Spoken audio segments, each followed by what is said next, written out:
On continue ce chemin que Paul et Barnabas prennent et suivent. Et donc on arrive à une ville qui s'appelle Lystre. Et Lystre, quand on regarde la signification de ce mot-là en grec, ça veut dire racheter. Je vous assure, c'est impressionnant. Ça veut dire payer une rançon, racheter. Donc on se dit, non mais là je veux dire, Paul connaît le grec, il parle grec, donc ça sera tellement facile de leur prêcher l'évangile. Tellement facile. Racheter. Jésus vous a racheté. Lystre. Et finalement, ce qui se passe est un peu horrible en fait. Ce qui se passe, c'est presque un échec terrible. Et c'est très humiliant en fait. Ça va être humiliant pour Paul et Barnabas. Et ça ne va pas se passer du tout comme eux, ils l'avaient prévu. Mais on va suivre verset par verset, on va voir un petit peu ce que le texte va nous dire. Donc, verset 6, Paul et Barnabas, avertis de la situation, se réfugièrent dans les villes de Lycaonie. En fait, ils s'enfuient. Et si on regarde au verset 5, ils s'enfuient. Pourquoi ? Eh bien, parce que les non-juifs et les juifs, avec leurs chefs, se préparaient à les maltraiter et à les lapider. À la maltraiter Paul et Barnabas et à les lapider. La lapidation, c'est pas joli. Si on lance des pierres sur une personne qui juste fracasse sa tête, ses membres et ses os pour le tuer. Donc, ils s'apprêtaient à mettre à mort Paul et Barnabas. Et donc, eux, ils fuient. Le mot, c'est se réfugier ou fuir. Et ils fuient où ça ? Mais dans les villes autour. Donc, on a la ville de Lystre, et après, on va voir la ville de Derbe. Et puis, on a ici,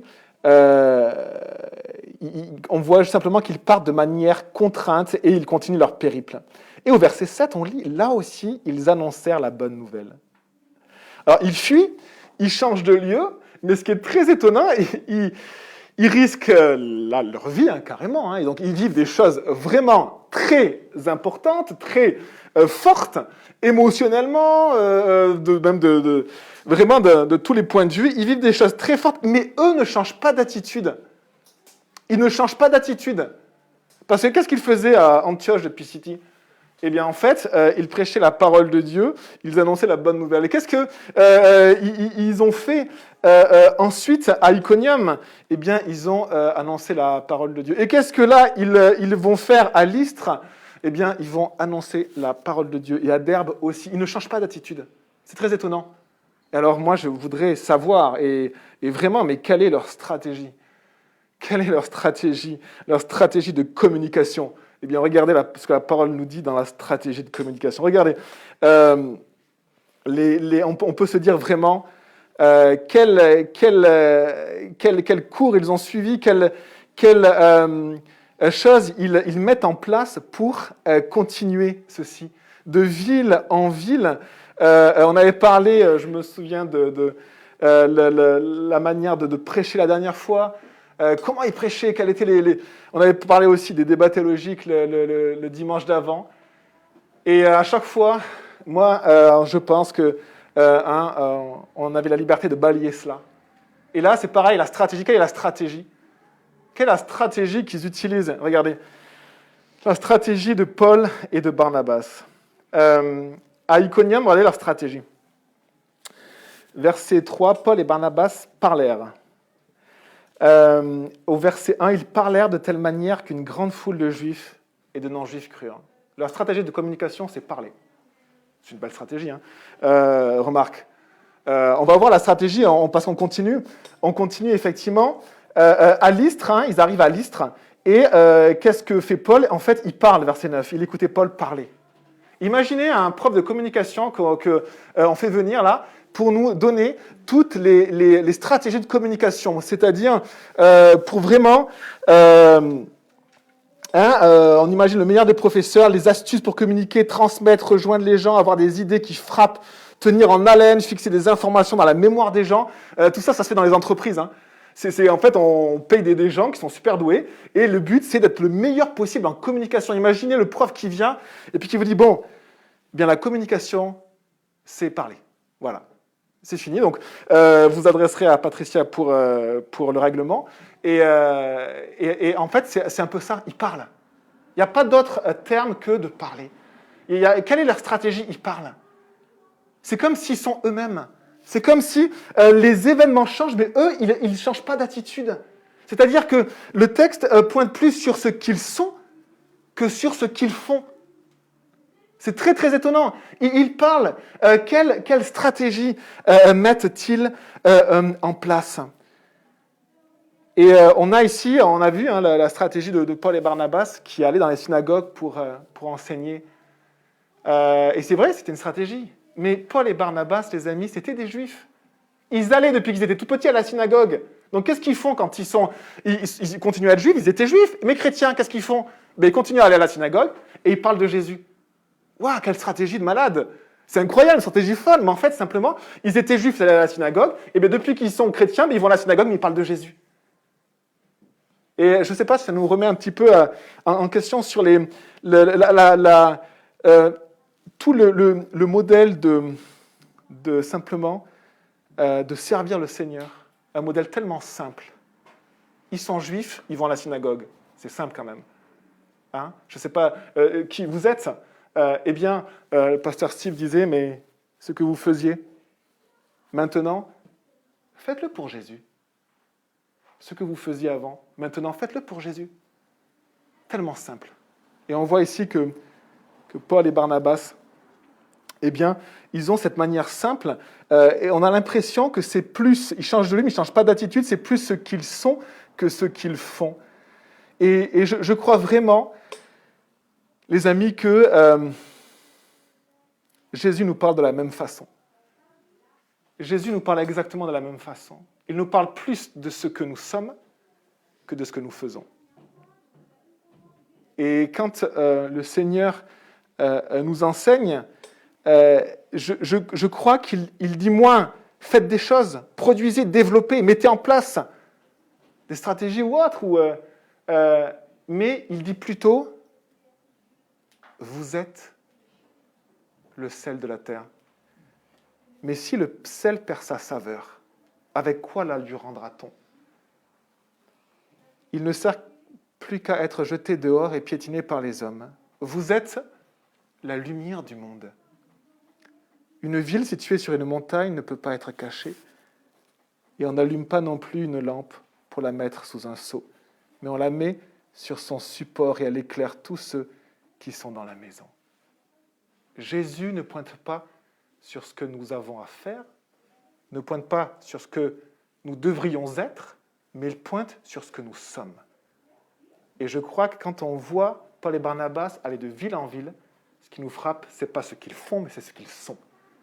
Ce sont des personnes qui sont remplies de Jésus et qui vivent avec Jésus en eux dans ce que le Seigneur leur a demandé de faire simplement. Ils sont. Et Jésus ne dit pas « vous devez être ». Il ne dit pas « vous devez faire ». Il dit « vous êtes ». Vous êtes le sel de la terre. Et pourtant, on sait très bien que la saveur ne vient pas de nous, mais elle vient de Jésus. Il dit « vous êtes la lumière du monde ».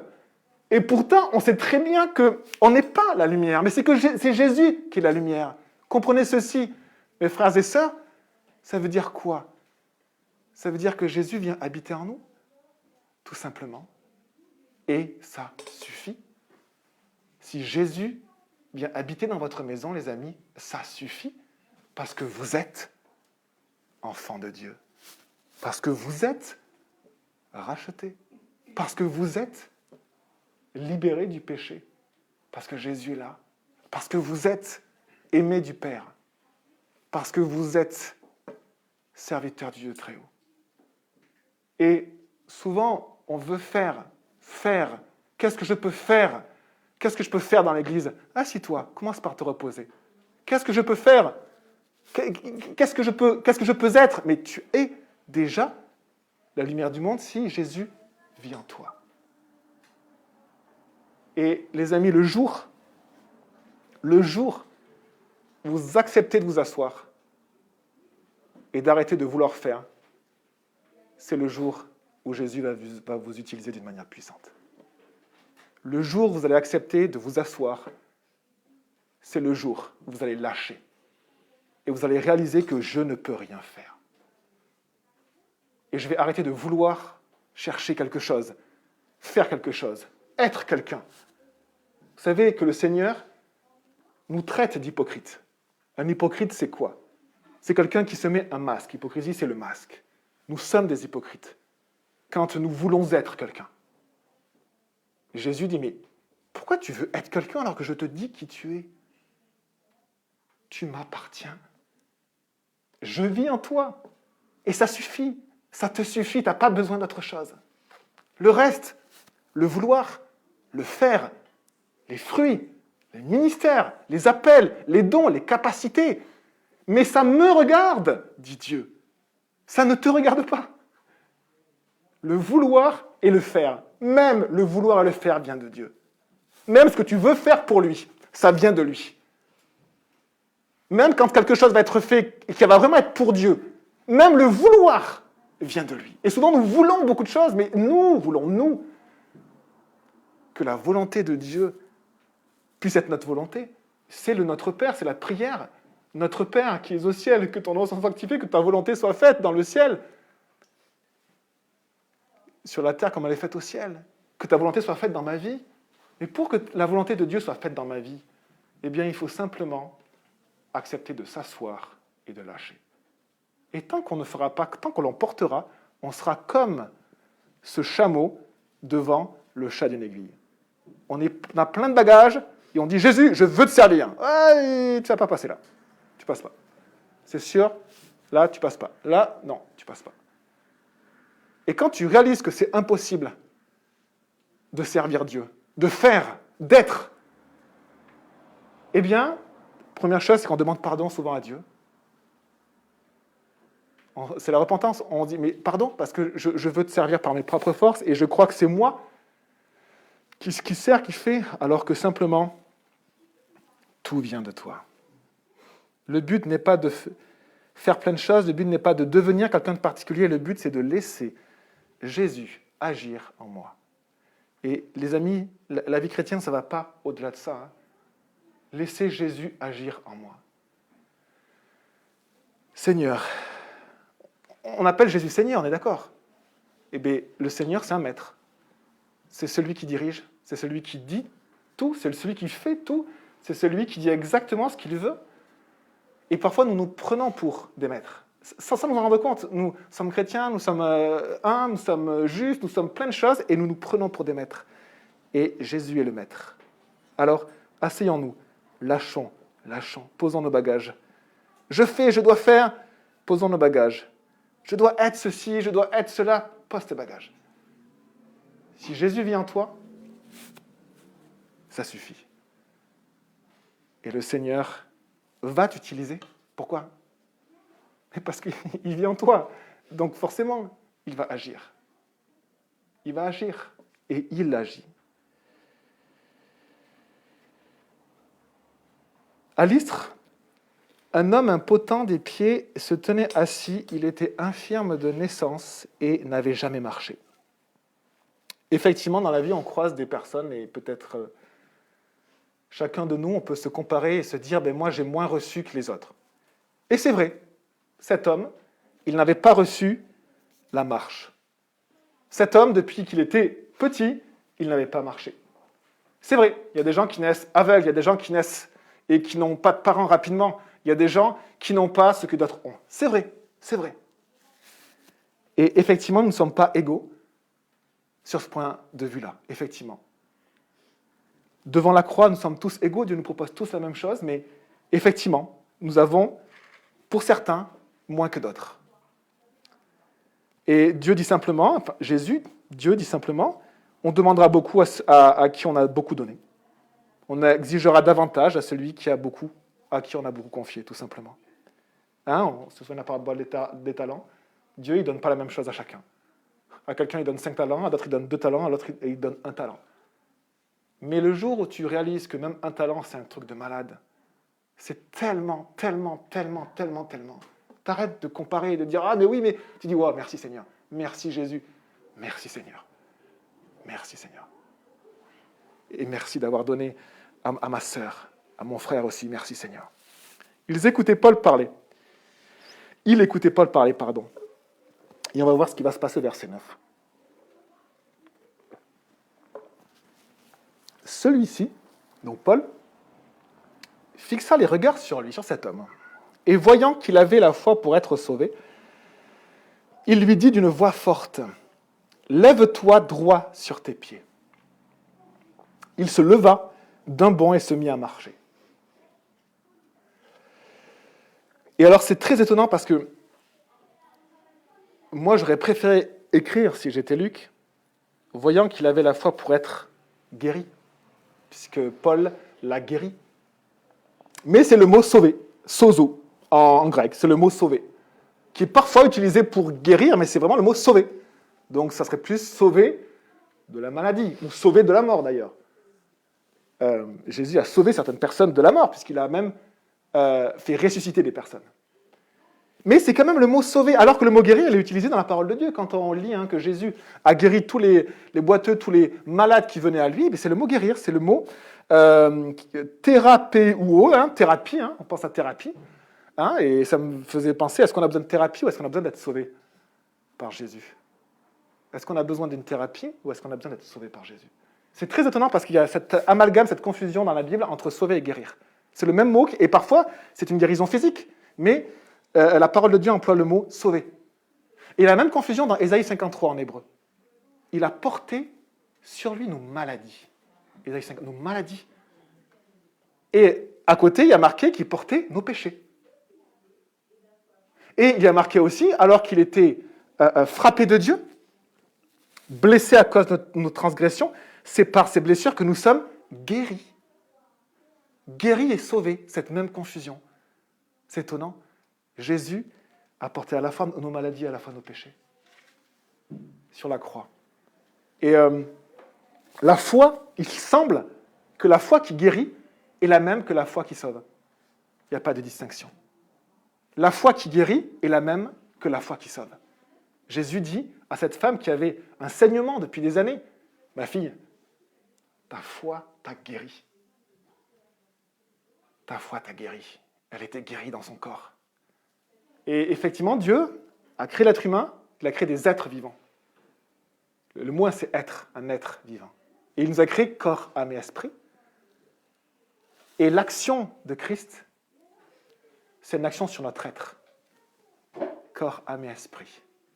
Le Seigneur, sans s'en apercevoir, sans que nous nous en apercevions, il agit aussi sur notre être. Corps, âme et esprit. Et le Seigneur a la puissance de nous guérir. La foi en Christ guérit nos êtres. Que le nom de Dieu soit béni. Dieu sauve notre âme. On pourrait dire, Dieu guérit notre âme. Faites-vous cette réflexion. Le mot sauver, le mot guérir, il y a ces deux mots qu'on peut mettre l'un à la place de l'autre, quasiment. Dieu veut sauver mon âme, Dieu veut guérir mon âme. Il veut la sauver de la mort éternelle, mais il veut aussi la guérir. Et c'est pour ça qu'on dit souvent que Jésus est le divin médecin, parce que lui-même a utilisé cette image. Je suis venu pour guérir ceux qui sont mal portants, ceux qui savent qu'ils sont malades, et pas ceux qui sont bien portants, ceux qui croient être en bonne santé. Et on s'était rappelé le dimanche dernier que quand on croit être juste, eh bien, c'est juste qu'on bloque la porte à Jésus et Jésus agit moins en nous, tout simplement. Et donc, il écoutait Paul parler. Celui-ci fixa les regards sur lui, et voyant qu'il avait la foi pour être sauvé, il lui dit d'une voix forte, « Lève-toi droit sur tes pieds. » Il se leva d'un bond et se mit à marcher. La foi qui sauve, la foi qui guérit. Et souvent, on se dit, mais moi, j'aimerais avoir cette foi-là. Cette foi. Prononcer ces paroles d'autorité comme Paul les a prononcées. Vous avez un ami qui souffre depuis des années. Lève-toi et marche. Et on voit bien sûr que Paul, il avait ce don aussi de guérison, c'est un don du Saint-Esprit, c'est-à-dire qu'il a eu la conviction par l'Esprit de Dieu de faire ceci, et le Seigneur agissait par son Esprit. On n'a pas tous le don de guérison, mais Dieu peut guérir même si on n'a pas le don de guérison. Et attention, je ne parle pas des rebouteux, etc. C'est vraiment autre chose, c'est vraiment l'action de Dieu par son Esprit. Ce n'est pas quelque chose qu'on est avec ou quoi que ce soit, c'est juste Dieu qui nous donne cette parole de foi, et on prie, puis le Seigneur fait, tout simplement. Et donc, en tout cas, il y a cette guérison, et on aurait tellement envie d'avoir la foi de Paul. Mais ce qui est très étonnant, c'est que je pense qu'on n'a pas tous le don de guérison, la première chose. Hein. Je pense que moi, je n'ai pas le don de guérison, par exemple. Mais le don de guérison est un don que le Seigneur donne encore aujourd'hui. Hein. Il n'y a aucune raison pour qu'il ne le donne pas. Et puis, il y a beaucoup de témoignages qui pourraient simplement être apportés pour dire, ben voilà, une personne a prié avec foi et j'ai été guéri. Hein, et il y a beaucoup de témoignages. Un pasteur, John Corson, John Corson, c'est un pasteur qu'on aime bien, quelques-uns de l'Église. Il a une manière très simple de partager la parole de Dieu. Il a une grande église, je pense, de plusieurs milliers de personnes. Et puis quand on le voit, on se dit non, c'est pas possible. C'est juste un papy, c'est pas possible. Et c'est l'église de Jésus, hein, leur église, hein, tout simplement. Et lui, en fait, il dit simplement, il a réalisé dans le texte qu'en fait, quand on dit qu'on est sauvé par la foi en Jésus, eh bien le grec dit pas ça. En fait, le grec, il dit qu'on est sauvé par la foi de Jésus. La foi qui vient de lui. Et pas la foi qu'on met forcément en lui. Étrange. Et pourtant, c'est vrai. La foi, c'est bien mettre sa confiance en Jésus. Et c'est vrai. La foi, c'est bien ouvrir la porte à Jésus. Mais quand il y a quelque chose en quelque chose, il y a vraiment un mot en grec. Là, il n'y est pas, c'est vraiment de. Même la foi vient de Jésus. Même la foi qui sauve vient de Jésus. Même la foi qui guérit vient de Jésus. Et peut-être ça nous apaise. Parce que cette foi que Paul a de prier pour cette personne, elle vient de Jésus. Ce n'est pas la foi de Paul, c'est la foi de Jésus. Ça change tout. Et j'espère que ça vous apaise. Si vous cherchiez un don de guérison, un don de miracle, c'est la foi de Jésus.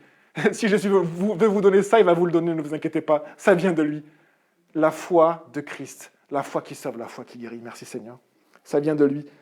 Et on va voir dans ce texte que, en fait, eh bien, tout vient de lui. En lui, nous avons toutes choses. Et d'ailleurs, c'est pour ça que nous venons à lui. Même la foi. J'ai besoin de foi, Seigneur. Viens à Jésus.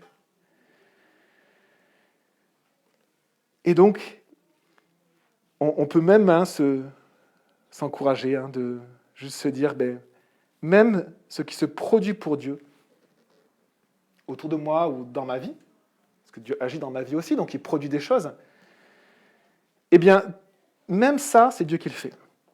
Rien ne vient de moi. Rien. Et on va voir, parce que, souvenez-vous de ce qui va se passer juste après. Paul, prenant cette parole, il guérit. Qu'est-ce qui se passe après ? Ils prennent Paul et Barnabas pour des dieux. Et là, je suis en train de vous dire, mes frères et sœurs, rien ne vient de moi. Rien ne vient de Paul. Rien ne vient de Barnabas. Tout vient de Dieu. Paul a bien dit, lève-toi droit sur tes pieds. Alors on peut critiquer Paul quand même. On dit, hey, t'as oublié au nom de Jésus là quand même. Hein. Oui, non, mais Jésus l'a quand même guéri. Hein.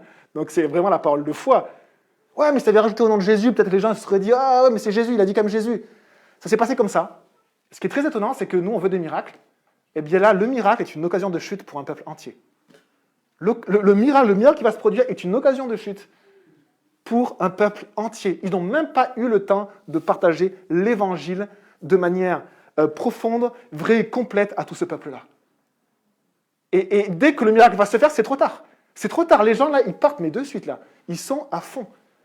Ils sont à fond.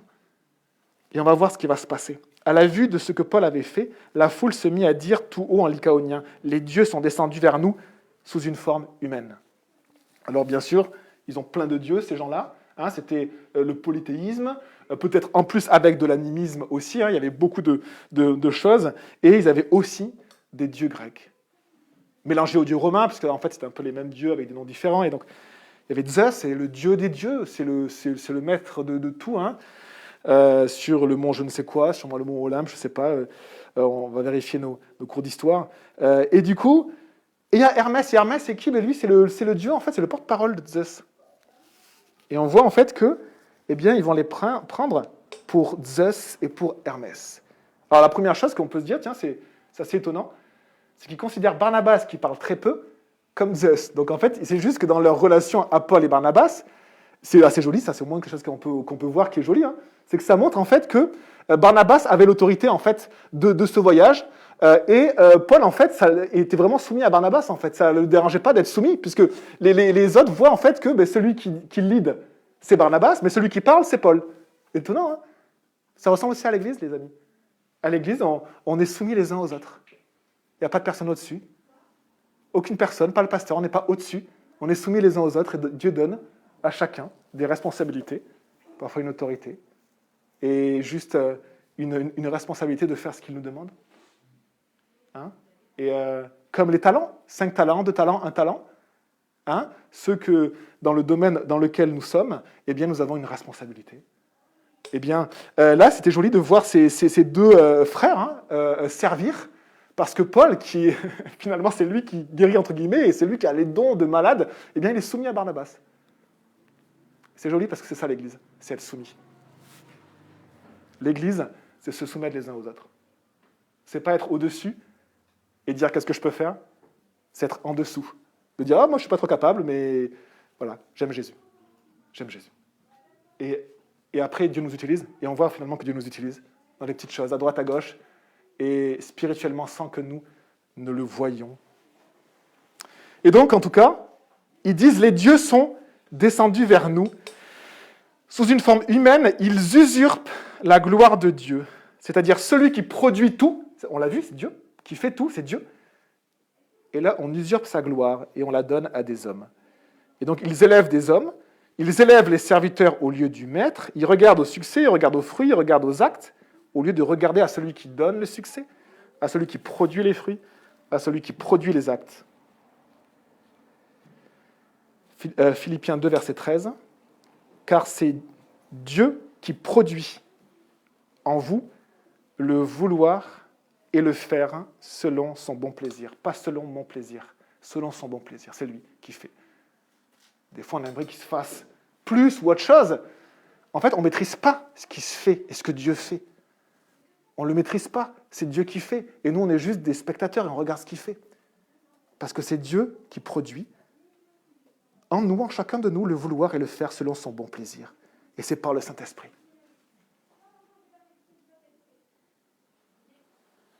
1 Corinthiens 12, verset 6, c'est le même Dieu qui opère tout. Éphésiens 1, verset 23, Jésus, c'est celui qui remplit chacun de toutes choses. Et là, malheureusement, on donne la gloire à des hommes. Verset 12, ils appelaient Barnabas Zeus et Paul Hermès parce que c'était lui qui prenait la parole. Verset 13, le prêtre de Zeus, dont le temple était à l'entrée de la ville, amena des taureaux avec des guirlandes vers les portes. Il voulait de même que la foule offrait un sacrifice. Alors presque nous, avec notre culture, on a envie de rigoler, mais c'est horrible en fait. C'est horrible. Un peu comme Halloween, on a envie de rigoler et de dire, bon, mais c'est horrible. C'est horrible. De célébrer la mort, c'est horrible. De célébrer et de dire, ouais, on va mourir, mais c'est terrible. C'est vraiment terrible. Et de célébrer Paul et Barnabas comme des dieux, c'est horrible aussi. C'est terrible. Et moi, j'avais envie de dire, mais quelle pitoyable idolâtrie, ces pauvres gens quand même. Hein, ils auraient besoin d'un peu de culture et de connaissances, d'éducation. C'est lycaoniens. Hein, ce sont des petits gens du peuple, peut-être. Et c'est pour ça, comment ils peuvent mettre au nu des gens, quand même? Et le mot pour demi-dieu actuellement, c'est star. Donc, en fait, qu'est-ce qu'on fait à un demi-dieu? On le regarde sur les écrans à longueur de journée. Ça, c'était un petit... ça, c'était juste pour les ados. Et pour nous aussi. Hein, on lui donne la gloire. On lui donne la gloire. On lui donne les honneurs. Et on lui donne des offrandes. On lui donne des choses. On lui donne de l'argent. Imaginez si une star pose avec vous. Waouh, on lui donne de la gloire. Imaginez, juste quand une star est sur une affiche, on lui donne beaucoup d'argent. Les offrandes. Mais c'était que les Lycaoniens, hein. C'était vraiment un peuple, mais pas du tout éduqué. C'était pas des Français, parce que nous, on est très très bien éduqués. Et en fait, on voit à quel point nous sommes dans un monde aussi de stars, et dans l'Église aussi, nous pouvons reproduire ceci. La personne qui a du succès, la personne qui est vue ou plus vue ou moins vue, la personne qui a des dons, la personne qui prêche bien, waouh, la personne qui a un ministère qui fonctionne là. Et c'est le même modèle de star. C'est le même modèle de star. Il faudrait inventer un mot, starification, je ne sais pas si ce serait un bon mot théologique ou pas, mais... Et on peut avoir exactement la même chose dans l'Église, mettre des niveaux qu'on ne voit pas des fois, des niveaux. Et quand une personne, en fait, devient de plus en plus une star, elle est de moins en moins abordable. Puisque déjà, même si elle est toujours gentille, hein, eh bien, il y a une haie de protection autour d'elle. Pour l'atteindre, c'est quasiment impossible. Et c'est anormal, en fait. Parce que Jésus, les enfants avaient accès à Jésus. Et je rappelle juste que Jésus est plus grand que les stars, juste pour qu'on réalise que Jésus est Dieu, en fait. Et que nous sommes juste des hommes, des femmes, des ados. On s'excite pour beaucoup de choses, mais on n'est pas grand-chose. Un jour, on va juste mourir. On a une vie sur la terre, on a juste une vie. On ne réfléchit pas beaucoup à notre vie des fois, et puis à un moment donné, notre vie sera finie, tout simplement. Jésus est Dieu. Jésus était accessible jusqu'au bout. Laissez venir à moi les petits-enfants. Pas de starification, même avec Jésus. Et Jésus, donc non, ce n'est pas une superstar. Jésus, c'est le Fils de Dieu qui a pris l'habit d'un berger pour souffrir, pour servir et pour mourir pour ses brebis. Jésus, sachant qu'ils allaient venir l'enlever pour le faire roi, se retira de nouveau sur la montagne, lui seul. Jésus ne veut rien avoir à faire avec la gloire des hommes. Rien du tout, ça ne l'intéresse pas. La seule gloire qui l'intéresse, c'est celle de Dieu. La seule approbation qui l'intéresse, c'est celle de Dieu. Il ne veut pas de la gloire des hommes. Alors, encourageons-nous à ne pas nous faire piéger par la gloire des hommes. Parce que la gloire des hommes, vous savez, elle a vraiment un goût amer, elle a une contrepartie horrible. Et la contrepartie, c'est quoi? Eh bien, vous la voyez, les versets suivants. Paul et Barnabas refusent la gloire des hommes. 2 versets après, on veut les lapider. Comme Jésus. Jésus a refusé d'être roi, le roi militaire, on l'a crucifié une semaine après. C'est terrible, hein? On vous propose d'être à la tête, d'être vu, sinon on vous jette des pierres. Sinon on vous cloue sur une croix. Et c'est le chemin du serviteur. Refuser la gloire des hommes et continuer à servir en réalisant qu'on n'est rien et que Jésus est le Maître. Matthieu 20, verset 28, c'est ainsi que le Fils de l'homme est venu, non pour être servi, mais pour servir et donner sa vie. Et un autre verset dit, parce que Jésus a donné sa vie, pour moi, pour vous, nous aussi nous devons donner notre vie pour nos frères et sœurs. C'est pas trop un modèle de star. Donc ceux qui voulaient avoir un peu de succès dans l'Église, mais, sincèrement, vous ne le trouverez pas si on reste l'Église de Jésus.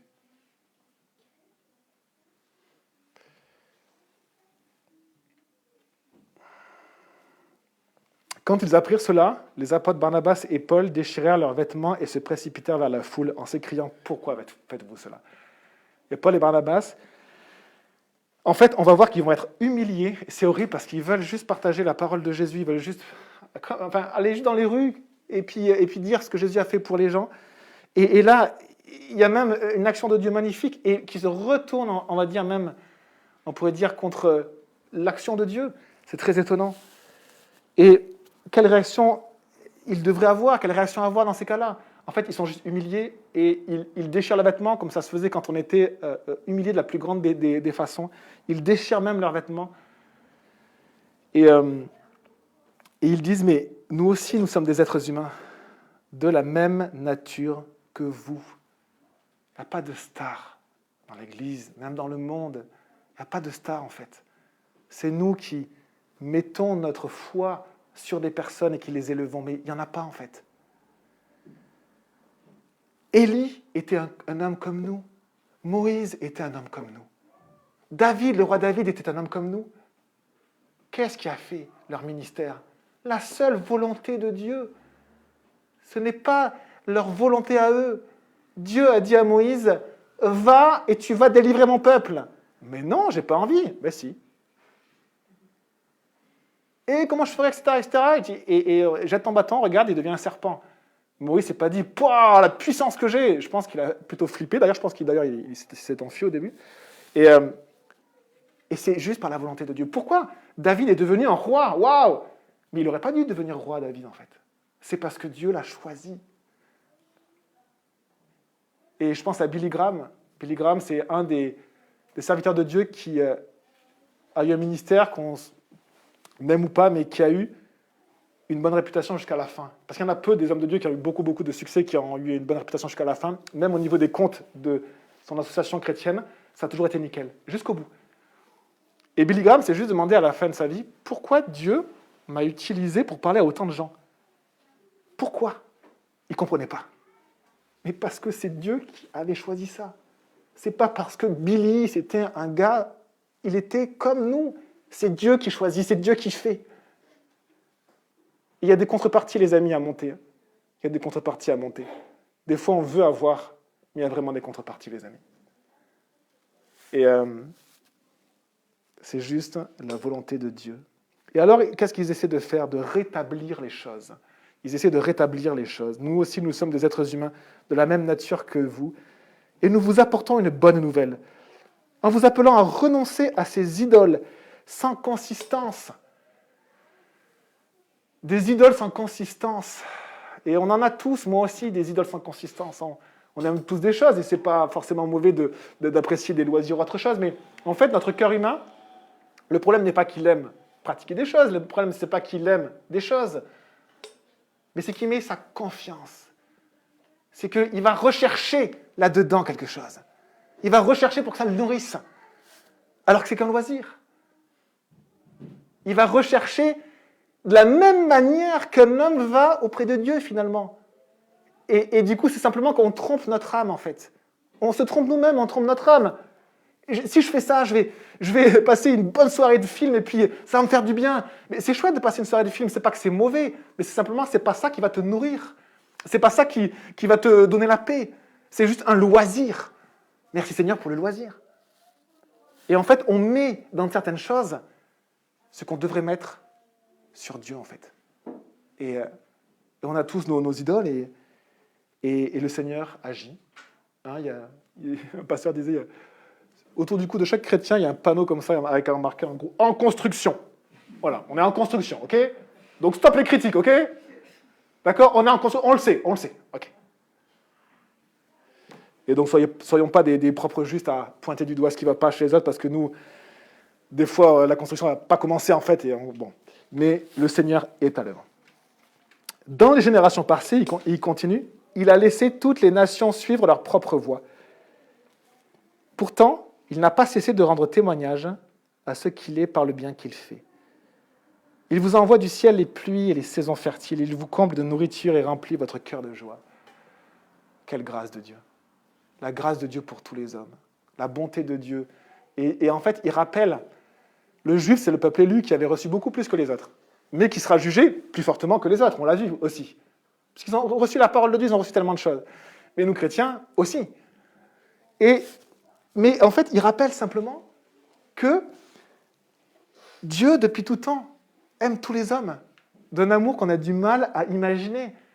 Mais si on réalise que Dieu a nourri les hommes depuis qu'ils sont sur la terre, à chaque saison, que c'est lui qui envoie la pluie, on a l'impression que non, c'est la météo qui envoie la pluie, ce n'est pas Dieu. Et tout d'un coup, il y a une sécheresse de 8 ans, et là, on s'affole. Qu'est-ce que fait la météo? Et on réalise que ça vient de Dieu.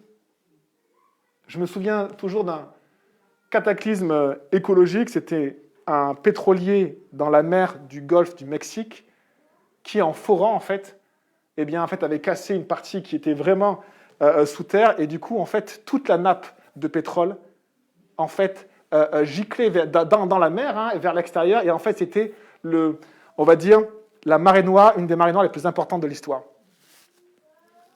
Et personne ne savait comment on allait faire. C'était juste horrible. Alors, je ne sais pas, c'est à côté peut-être des États-Unis, peut-être qu'il y en a plein qui ont prié, je ne sais pas, ou des Mexicains. Mais il y a des petites bactéries qu'on ne soupçonnait même pas l'existence, qui ont mangé le pétrole. Et il n'y a pas eu la marée noire qu'on attendait. Et on s'est juste dit, ah ben c'est cool, dis donc. C'est tout. C'est incroyable, hein? Dieu donne. Dieu donne, il est puissant, il est bon. Dieu a une bonté incroyable. Il nous donne ses pluies, il nous donne son soleil. Il nous donne tout ce que nous avons. Remercions juste-le. Merci Jésus. Pardon parce que je ne te dis pas merci. Pardon parce que je suis ingrat. Je suis ingrat. Merci Jésus. Pardonne-moi parce que je te dis pas merci. Merci pour mes parents. Je vous assure, quand on râle contre ses parents, moi je vois plein de gamins qui n'ont pas de parents, chaque jour. Et on oublie de remercier. Merci pour mes frères et sœurs. Quand on râle pour ses frères et sœurs parce qu'ils sont insupportables, moi je vois plein d'enfants uniques, et on oublie de dire, Seigneur, merci, pardon. Merci pour ce que tu m'as donné. Ça n'enlève pas qu'on est tous en construction, mais Dieu est bon. Dieu est bon, Dieu est bon, Dieu est bon. Sa bonté demeurera toujours. Merci. Merci pour mes enfants. Merci pour mes parents. Merci pour ma maison. Merci pour ce que j'ai. Merci pour mes amis. Merci pour mon église. Merci, merci, merci. Dès qu'on commence à dire merci, ça ne s'arrête pas. Alors, regardez ce qui est terrible. Paul et Barnabas étaient venus parler de Dieu à ce peuple iconien, et on parle d'eux. Paul et Barnabas étaient venus pour annoncer l'adoration du vrai Dieu, et on est en train d'essayer d'adorer Paul et Barnabas. D'une manière horrible. Vous savez, les mouvements de foule, c'est horrible. Toute la foule là, avec le prêtre qui devait être le plus à fond possible, ils avaient déjà choisi les taureaux pour les sacrifier, des guirlandes, plein de, je ne sais pas ce qu'ils avaient, des fleurs, je ne sais pas ce qu'ils avaient, des couleurs de la teinture, quoi que ce soit, des danses, les prêtresses, allez, on va simplement sacrifier à... C'était vraiment tellement terrible. Et c'est très étonnant de voir que même un miracle, eh bien, l'être humain peut ne pas réaliser qu'il vient de Dieu. Même l'action puissante de Dieu, l'homme peut la détourner et la tordre parce que le cœur de l'homme est tortueux, dit la parole. Le cœur est tortueux. Qui le connaît ? Eh bien, la seule réponse dans la parole de Dieu, c'est « Moi, l'Éternel, je sonde le cœur, j'éprouve les reins, et je connais le cœur de l'homme. » Même la parole de Dieu, nous pouvons la tordre.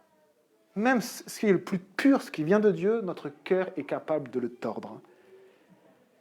Et donc oui, c'est un combat de parler de Jésus, parce que même nous, ce qu'on rêverait qu'il se produise, même quand ça se produit, eh bien finalement, ça se retourne. On laisse Dieu faire. Et on annonce simplement comme le Seigneur nous donne de le faire, et comme il ouvre ses portes, eh bien on annonce Jésus-Christ crucifié et ressuscité. C'est à peine s'il pure par ses paroles empêcher la foule de leur offrir un sacrifice. Alors arrivèrent d'Antioche et d'Iconium des Juifs qui gagnèrent la foule. Après avoir lapidé Paul, ils le traînèrent hors de la ville pensant qu'il était mort. C'est horrible comment ça va vite. C'est horrible le changement. C'est horrible de réaliser on allait les traîner au temple pour qu'ils soient déifiés, et on les traîne dans la vallée pour qu'ils soient lapidés. C'est un peu ça. Et Paul a été lapidé. Paul, il a été lapidé. C'est horrible, hein, on pense à Daesh, etc., des trucs horribles, horribles. Mais Paul a été lapidé. Et ils l'ont traîné hors de la ville. Ils étaient sûrs qu'il était mort. Et ne pas rechercher la gloire des hommes, c'est aussi prendre ce risque-là. Accepter la gloire des hommes, c'est vivre dans une protection mensongère. Tant que tu es chez nous, tout va bien. Mais si tu n'es plus avec nous, là, tu vas voir ce qui va se passer. Eh bien, on est comme un petit David devant Goliath. On n'a rien, on n'a pas d'armure, et on a juste cette espèce de lacet là, de morceaux de tissu qu'on appelle une fronde. On a juste un petit caillou, et on a Goliath en face. On n'est rien de plus, les chrétiens. On n'a rien de plus. Mais le petit caillou, cette parole de Dieu, Jésus-Christ qui est en nous, est capable d'écraser la tête du serpent. Ce petit caillou a écrasé la tête de Goliath. Et la seule arme qu'on a, c'est une arme qui est ridicule, mais qui a la puissance de nous faire tenir debout. C'est ce que Paul va dire. Il va dire, de Timothée 3, verset 11, « À quelle souffrance n'ai-je pas été exposé à Antioche, à Iconium ou à Lystre, ici, là? Quelle persécution n'ai-je pas supportée? Et le Seigneur m'a délivré de toutes. » Le Seigneur m'a délivré de toutes. Waouh. Cependant, quand les disciples l'entourèrent, il se leva et entra dans la ville. Le lendemain, il partit pour Derbe avec Barnabas. Ce qui est très étonnant avec Paul, c'est qu'il nous montre vraiment un exemple. Pas de foi dans les miracles, pas de ministère grandiose, pas du tout. Il nous donne un exemple de persévérance. Parce que même alors qu'il a été mis à terre, pris pour mort, quand le Seigneur le relève, qu'est-ce qu'il fait? Il s'apitoie sur son sort, il dit « j'ai des bobos partout, regardez, ici, regardez là, là, ça fait mal ». Il continue. Il continue, alors qu'il aurait dû mourir. Peut-être qu'il était complètement balafré, hein. Peut-être qu'il avait des cicatrices qui vont cicatriser peut-être en des semaines ou des mois. Peut-être qu'il avait un membre cassé, le nez cassé, on ne sait pas. Mais le Seigneur l'a relevé, il était vivant, il pouvait marcher. Et on voit simplement, le lendemain, il partit pour Derbe. La persévérance. C'est-à-dire, la persévérance, c'est simplement, je continue malgré tout. Quoi qu'il arrive, Jésus, aide-moi à continuer. Je continue malgré tout. Je finis juste par ce verset. C'est de Jésus, par Jésus et pour Jésus que sont toutes choses. À lui la gloire dans tous les siècles. Et Amen.